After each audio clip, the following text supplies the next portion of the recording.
ला बातमी महत्वाची आहे। वाल्मिक कराडसह इतर आरोपी आलिशान गाड्यांमधून पुण्याला गेले होते असा दावा सामाजिक कार्यकर्त्या अंजली दमानिया यांनी केलाय।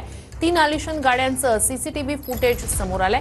30 डिसेंबरला सोलापूर धुळे मार्गावरून आरोपी पुण्याला गेल्याची चर्चा आहे। कराड सीआयडी समोर याच ताफ्यातील गाडीतून शरण आला होता असा दावा सुद्धा अंजली दमानिया करतायत। दरम्यान कराडच्या ताफ्यात असलेली गाडी शिवलिंग मोराळे याच्या गाडीसारखी आहे।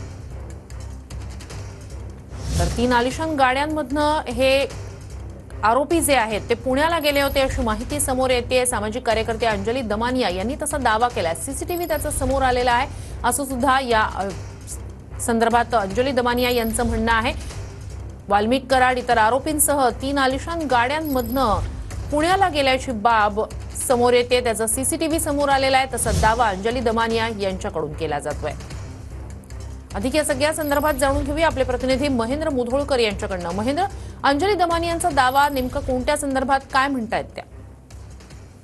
श्रुती, नक्कीच अंजली दमानिया यांनी एक दावा केलेला होता की वाल्मिक कराड असतील आणि त्यांचे काही कार्यकर्ते असतील, त्यांच्याकडे जे 3 गाड्या ज्या आलिशान गाड्या होत्या त्या गाड्यामध्ये 20 तारखेला मांजरसुंबा मार्ग धुळे सोलापूर मार्ग ते पुण्याला गेले आहेत असा त्यांनी दावा केलेला होता। त्या पद्धतीचा सीसीटीव्ही फुटेज पण आता व्हायरल होताना आपल्याला पाहायला मिळते। एवढंच नाही तर मांजरसुंबाच्या हॉटेल परिसरामध्ये सुरुवातीला तिथे त्यांनी जेवण केले आणि त्यानंतर मांजरसुंबा परिसरात एका पेट्रोल पंपावरती डिझेल भरले आणि तिथून धुळे सोलापूर मार्ग पारगाव मार्ग ते टोलनाका परिसरात पोहोचले आणि टोलनाका परिसरात गेल्यानंतर टोलनाक्याच्या तिथून क्रॉस होताना 3 ज्या आलिशान गाड्या आहेत ते आपल्याला सीसीटीव्ही फुटेजमध्ये पाहायला मिळतात। ही गाडी दुसरी तिसरी कोणाची नाहीये, तर वाल्मिक कराडाचे जे खांदे समर्थक आहेत, जवळचे जे कार्यकर्ते मानले जातात, शिवलिंग मोराळे ते आहेत। कारणही तसंच आहे, ज्या दिवशी 31 तारखेला वाल्मिक कराड हे सरेंडर झाले होते आणि त्याच वेळेमध्ये शिवलिंग कराडची गाडी त्या ठिकाणी आली होती आणि त्याच गाडीमध्ये बसून वाल्मिक कराड हे सरेंडर झाले होते। त्यामुळे अंजली दमानिया यांनी जो दावा केलेला आहे त्या दाव्यामध्ये आता कुठेतरी तथ्य आहे का असं आता समोर येताना आपल्याला पाहायला मिळते। नक्कीच नक्कीच महेंद्र, तुम्ही आमच्यासोबत असेच जोडलेले राहा। या सगळ्या संदर्भात कराड पोलिसांसमोर ज्या गाडीनं शरण आलेला होता तशीच गाडी कराडच्या ताफ्यात या ठिकाणी सीसीटीव्हीत दिसते आणि या गाडीचे मालक शिवलिंग मोराळे यांनी काही दिवसांपूर्वी नेमकी काय प्रतिक्रिया दिली होती ती आपण ऐकणार आहोत।